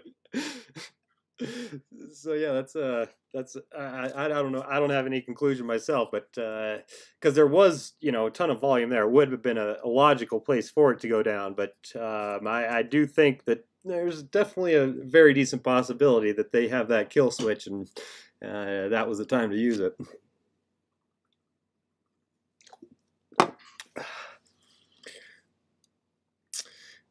Well, let's see what time we're working with here. Seems like we've been partying for a little bit here, having a good time. We're planning on some poker after this. Is that right, Joe? Certainly right, sir. Fibbo, you interested in joining on that action? I probably can. We're thinking like a 1-2 game. It's like a 200 buy-in on blockchain poker. Pretty simple to set up. Possibly. Let me check with my familia. Yeah. I think they wanted to do a movie night. I know it sounds kind of gay, but Movie nights are the best. What else are you gonna do in quarantine? Oh, what movie are you gonna watch? Don't know yet. Rounders. I don't. Yeah, funny. Hey, by the way, so I mean, I fly a lot, and I watched this movie on the plane. I strongly recommend you guys watch it. It's called General Magic. General Magic. Yeah. Write that down. All right. It's a documentary about a company in Silicon Valley that started, I think, in 1989 or something like that, like 89 or 88. And I found it was really fascinating. And I was going to cut out parts of it and try to, apply it to the current crypto space. It was a documentary about a Silicon Valley company to build the modern day smartphone in 1989. Huh. And is it like it's true? Yeah. Wow. Basically, every single famous developer, or if you can call them that, right? Like the top engineers from Apple, like everyone left for that company, General Magic. That's fascinating. And they didn't get it done. Clearly. And it was funny, like it's like literally like 1980s, and they're asking this like female engineer a question. So how, because they're building it and it's like the size of a tablet with a touch screen and everything, and they're like, well, how small would this be eventually? And she literally says the following: well, it'll probably be like a smartwatch on your wrist. Wow. And it's like videos from 1980. That's amazing. It's so incredible when you hear these like predictions from times like even before that, like with people predicting what we're experiencing now. It just absolutely blows my mind. And quick shout out to one of my favorite shows ever is Silicon Valley. I'm not sure who out there is a Silicon Valley fan, but I absolutely love that show. Oh yeah, that show's awesome. Yeah. But just watch the show General Magic, and like when you watch it, it's like, and their problem was that they were building something that there wasn't an infrastructure for, and that was their big downfall. Is that kind of what was with Bitcoin? Was this a company that spun out of Apple? Yeah. Okay. Interesting. Like Apple was one of their big they provided a lot of money, but the company spun off to be its own company. I was wondering if they were going to be the ones that... right. And the company kind of started because after Apple fired Steve Jobs. Hey, Leah. Hey. I was wondering if they were going to be the ones that developed the Palm Pilot. Do you guys remember the Palm Pilot was like a smartphone? This is like all before that. But that was early. Like the Palm Pilot was like early 90s, like mid 90s. So I was thinking that might have been what they came up with. No. And it was so interesting. And they were talking about like towards the end, like their developers, they were so busy building the little things that they were missing the, and so I kept trying to make comparisons, like how does that compare to the current crypto environment? Right. Like because in a way, the big thing was the internet itself, and they admitted they were building something and not paying attention to other people building out the internet, which was a lot more important than their project on top of the internet. And also they were saying how they basically built emojis, like the current emojis that we have. They built them back in 1989, but they never actually launched them because their product never actually launched. So they were building all of these little things, and they got so bogged down on the details, they missed the big picture of like the internet and things like eBay and things like Amazon, and they completely missed out on all of that. This is fascinating, and how much lessons can be learned. Like there's got to be so many corollaries with a new technology like that to Bitcoin, and that's absolutely fascinating to think about them working on emojis with the things that they were probably neglecting at that time. That's really I interesting. mean, Watch that. Is that to on have the Netflix? smarts of what they were doing and not seeing the big picture of a possible internet Right. and eBay blows my mind. It's Because insane. if they're in that thought process, did they not see that coming? Apparently not. It's but almost like the guys working I'm on definitely gonna have to altcoins. watch it. The guys that are working on altcoins that think they have this big idea, they're probably super smart. You know, there's probably a lot of corollaries there that they don't realize the real ship is sound money. And interesting.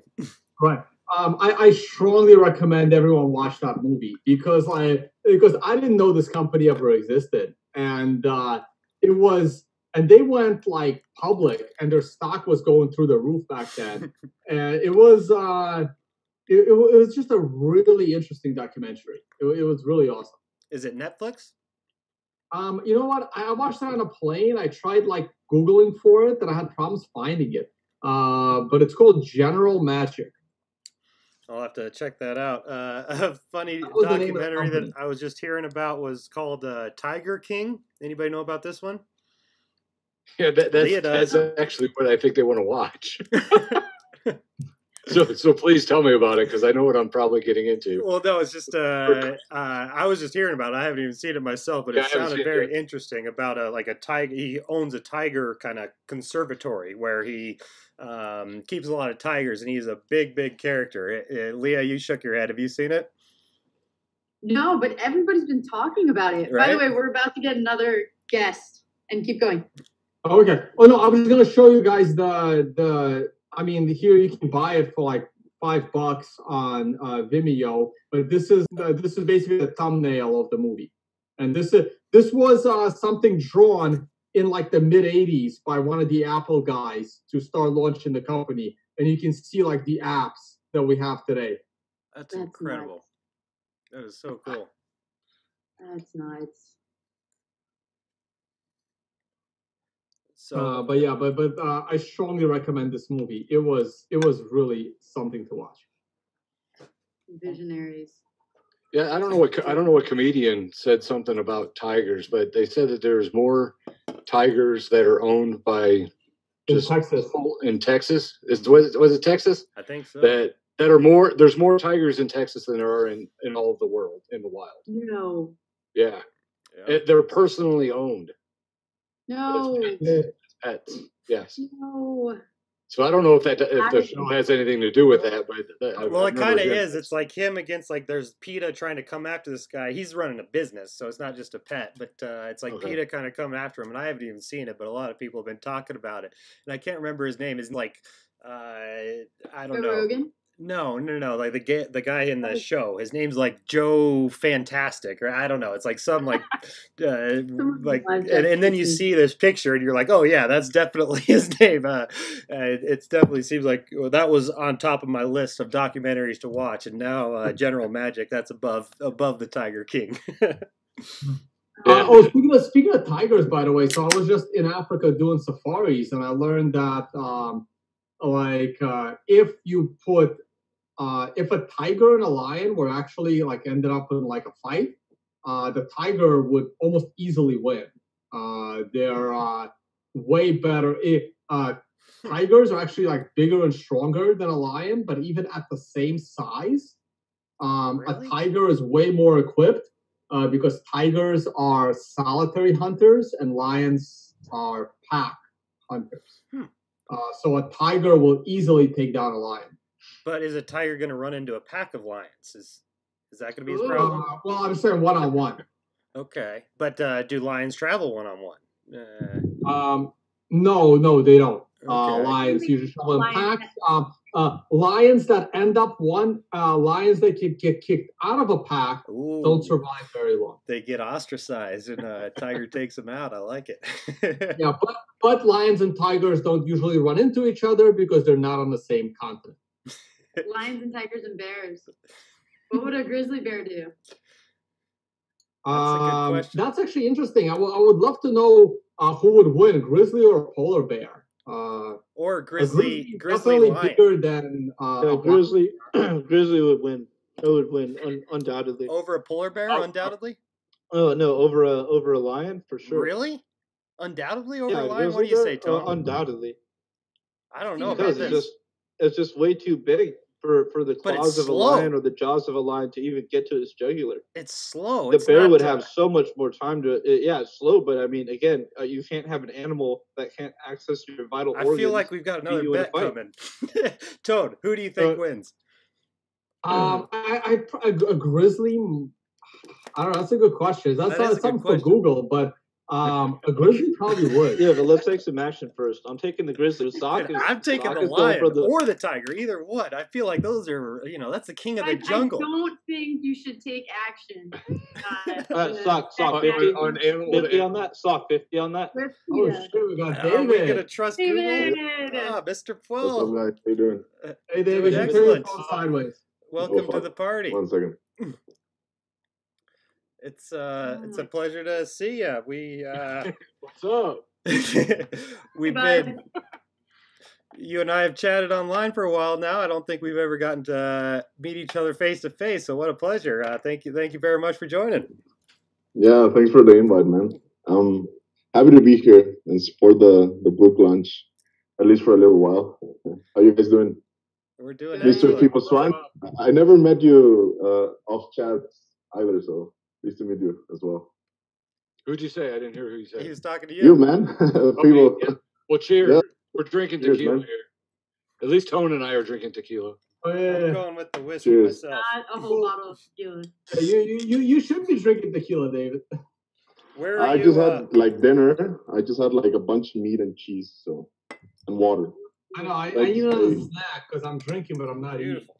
So this is the only problem with this setup is it feels like we're hanging out. It's a lot of fun, but I can't share my whiskey with you guys. I can't share. I made up my favorite party meal. Which Microwavable is, burrito.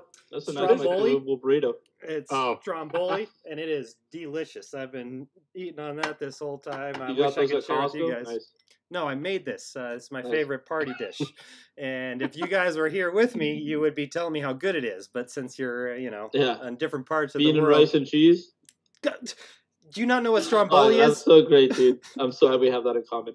So You guys know that about Saw is that he's always cool and collected unless you say something bad about his cooking. He's starting to get a little heated there. right? I mean, what's this guy talking about? He goes, "Don't you know what I'm talking about? It's not a burrito, dude." So, David, actually, we were making very hardcore bets. I refuse to partake in this bet. No. No. Don't worry. Would a grizzly bear Oh yeah. eat a? I think it was a lion that we were going after. Yep. Grizzly The versus lion. Who are versus you the taking? grizzly bear. Yeah, I go with a grizzly bear. Thank you. So they're That's not wild. Yeah, to me. sock, $50. $50 See, right I now. live around By grizzly far. bears. Like I literally have Not grizzly actually bears betting that on break this. into Sock, my sock. garbage, and they Sock, just do $50 not in scare me Bitcoin in near as front of much. witnesses. $50 in Bitcoin in front of I witnesses. can't believe. You guys gonna take down your YouTube? But what are we using to prove this? Have they ever fought, or are we just using some sort of theory? I mean, if we've got a video We're of them gonna go on fighting, Google. We're gonna go on like 10 links on Google until we Hey, I both guarantee you. sufficiently Guys, until we I both have a real sufficiently question for believe. you. If we just contact Joe Rogan, I guarantee you he knows the answer to this question.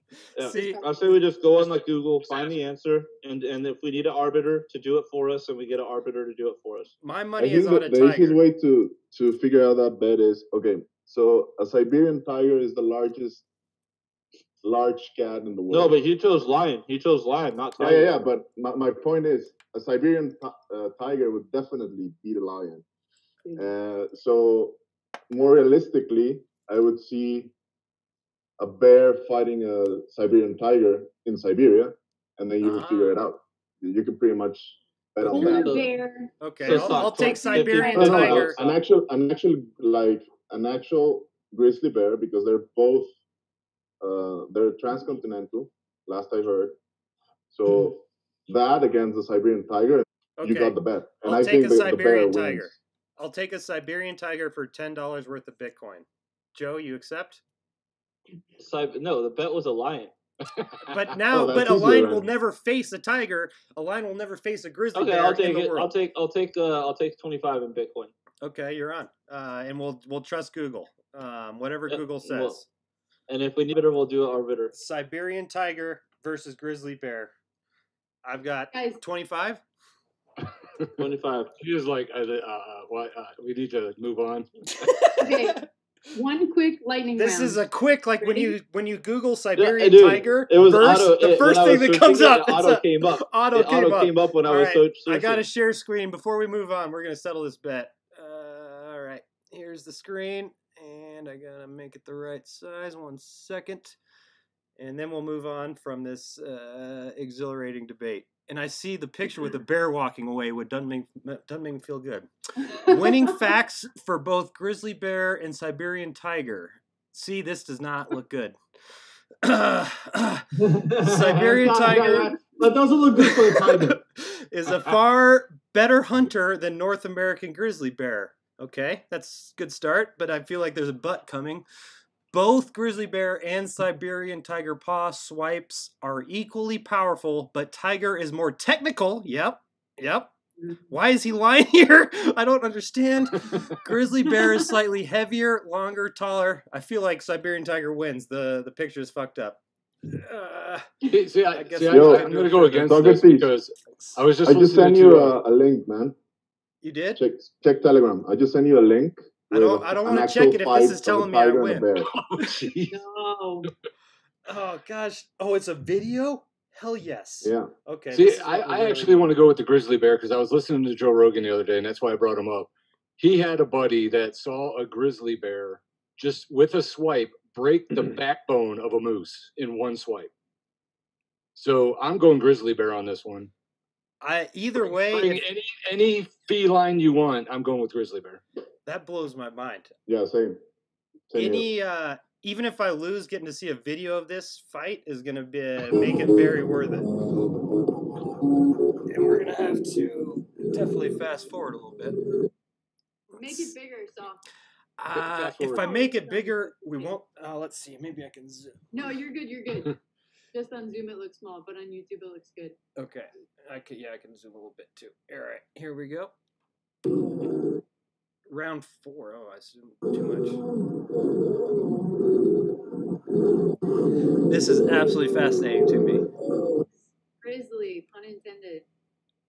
Oh shit, we're going back in time. How many rounds are there going to be? I have no idea how to I don't know if this looks like a fight.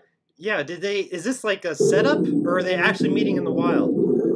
No, I think it's kind of a setup. I see picnic benches in the background. Terrible. It's man-made. Truly man-made. Tiger submits.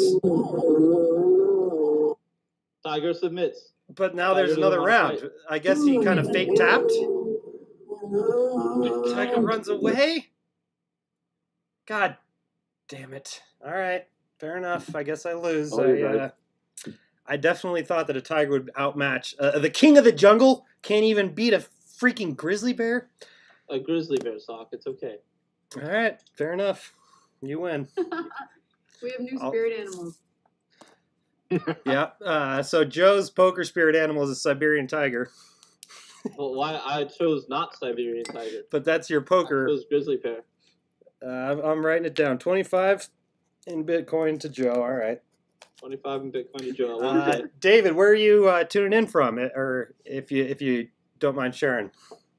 From an undisclosed location for now. Excellent. Yeah, I'm upsecking this. Are you quarantined? Yeah, self-quarantine for like, I think almost 2 weeks now.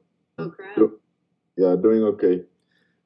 And you're stocked up for weeks to come, months to come?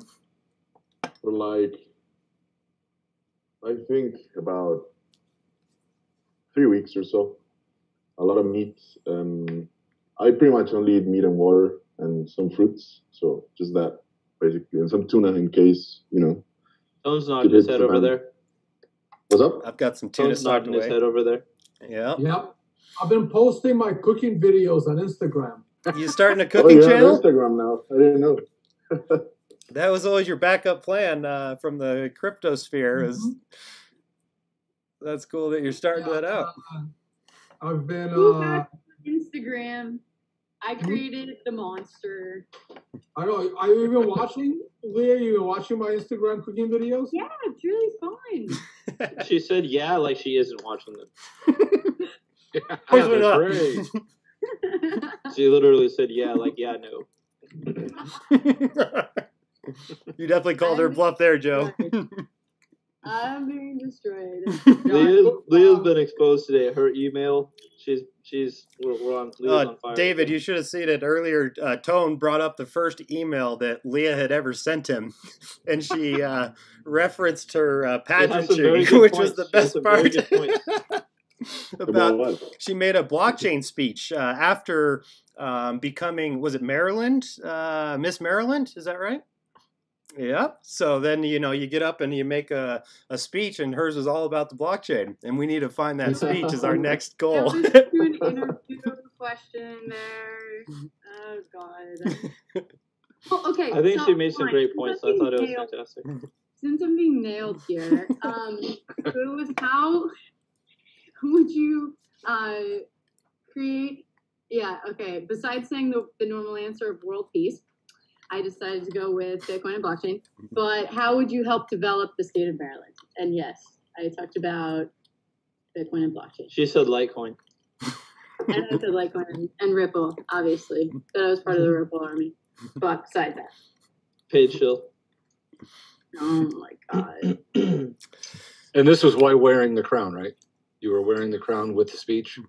No, it was for the interview though. So it was like pre-crown, but that was for Miss Maryland Supernational. But yeah, okay. Anyways, so off of pageantry, you guys are welcome to borrow my heels or dresses anytime you guys want. I'm sure. Oh, you have them still? Nice. Fabulous.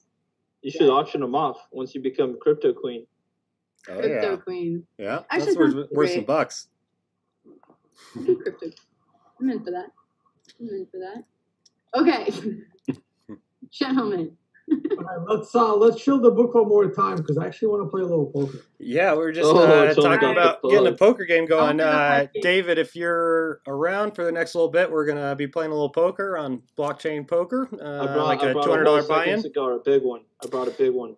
It should be a lot I of need fun. another one. Never played like that. So it's just pretty much poker online? Yep. Yeah, it'll yeah, just but we're be- playing for private like. game? Yep. Yeah, but Sock doesn't play for less than $200. That's right. You guys are monsters. So yeah, He's a monster. He's a monster. Fibbo's gonna I join have to us. ask- I have to ask if I can join. Yep, I have Fibbo's to got ask. asked too. He's got movie night that he's gonna try to get out of. Yeah.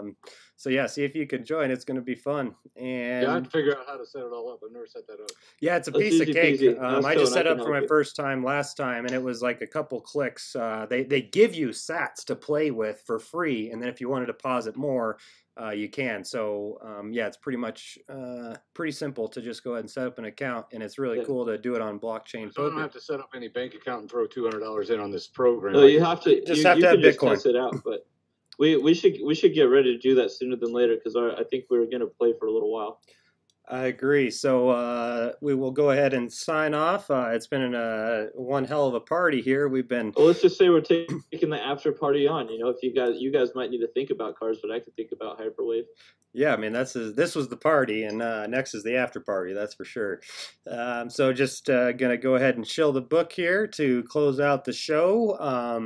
The publisher is Archway Publishing. It is available on Amazon as well. Have been hearing some issues with they won't ship it to all parts of the world. Haven't had the same issues if you go directly through the publisher.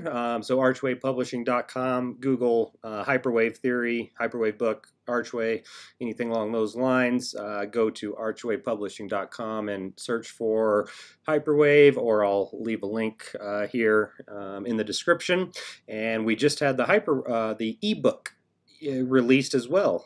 So for $3.99 you can get the version, and it was very good timing for the release of this book because we dive deep into what led into the massive run-up in the traditional markets and what we may think will follow based on hyperwave theory. So those of you that are stuck in quarantine trying to figure out what to do, after you watch the General Magic documentary series, you're not going to have anything else to do, so go ahead and order up the Hyperwave ebook, and you'll have it instantly available, and you will be able to read the theory that Tyler spent basically his career developing. And Leah's got her copy there. I gotta get my copy myself. Just arrived a couple days ago. Very, very exciting stuff. I'm ordering this weekend. I'm doing a bunch of Amazon shopping. Better. You're in very exciting to hear.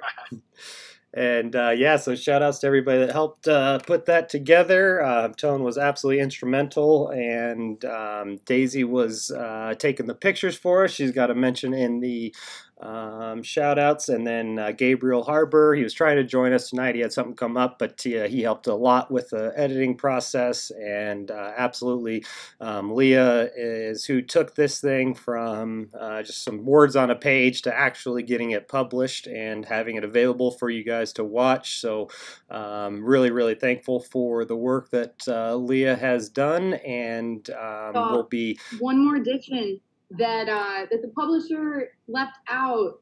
Huge thank you to Peter, to World of Rusty, who created our graphic. And for some reason, the publisher took out our credit on that one. But that was done by Tone's graphic guy, and he did it out for free when we first started our show. And you are simply the best. Thank you so much. And I'm writing to the publisher still to try to get it back in. But thank you so much, World of Rusty. Big shout out, absolutely. That's a great graphic. I absolutely love it. And the last thing to mention is if you do end up purchasing it and enjoying it or getting some value out of it, we would really appreciate if you could leave some sort of review or comment. It goes a long way when people are thinking about buying something and they see a bunch of good reviews. That definitely goes a long way. So would appreciate anybody who takes the time to go ahead and provide a review if you decided that you found anything valuable, or if you have any feedback that may be negative, we're definitely open to any and all of that. And big shout out to everybody who joined today. Thank you very much, Tone. It's always a pleasure to see you, and having some good drinks before getting a poker game going is a good way to handle a Friday night in quarantine. So maybe we'll have to make this a regular thing until we're allowed to get out of our houses. And Fibbo Swanee, absolutely great to see you again, and cheers to you. And very excited about how much you have how much Hyperwave has resonated with yourself, and what may come from your experience, and what you can apply to the theory that we just released. Mr. Joe Saz, you're the man, and it's always a pleasure to see you, of course. I hope that you join that cigar. I wish I could have enjoyed it with you, but I'm here inside. It's a little too dark and late outside for me, but really appreciate you joining, and we'll look forward to playing a little poker after this for sure. And thank you for having Fibbo Swanee on your podcast recently. I have that on the top of my to-do list to watch. I'm really excited to go through that myself, and I've heard a lot of good feedback already, so that sounds like a great show. So thanks for everything that you do, and we'll look forward to battling at the poker table here soon. And of course, thank you, David, for tuning in here late. You're somebody who I've had a lot of respect for a while. At the top of the show, we talked about the Hyperwave Telegram group and how valuable that was for many, many months, and how much time myself and you as well spent in there. And I would have to say, if somebody would ask me who I learned the most from, what I got the most value out of outside of Tyler in that Telegram chat group, it was absolutely David. Pretty much no question about it. I learned a lot from you with the contributions that you made to that group, and a number of things that I will take with me for the rest of my life. I'm sure of it. So really appreciate you taking the time to stop in and say hi, and definitely hope that you're going to be able to join us for some poker here after this. And of course, the lovely Leah Wald, thank you for, without you, none of this would have ever happened. I wouldn't have a YouTube channel. I would have never met Tyler. I never would have contributed to the Hyperwave group, book.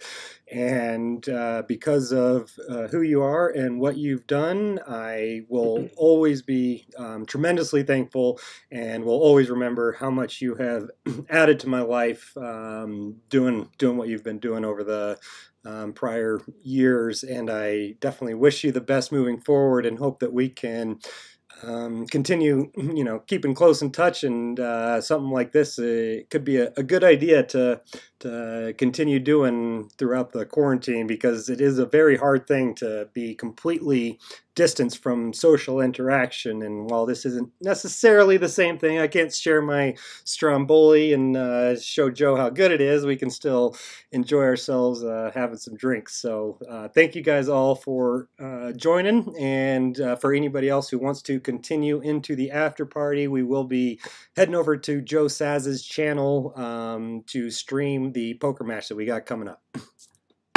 Yeah, send me those links. Thanks, So I all. can You set got up. it. Thanks, Yeah, Brendan. we'll set up a Zoom thing real quick and then do a little pre thing. All right. Yep, thank you, Saw. You got it. Bye, parents. Thanks. Cheers, My all. pleasure. Bye, guys. Cheers. Go. Cheerio. I just gotta find which one of my 100 tabs is the stream, so it might take me a bit to log off here. There we go. All right. Cheers, gentlemen. Thanks again for everybody that tuned in.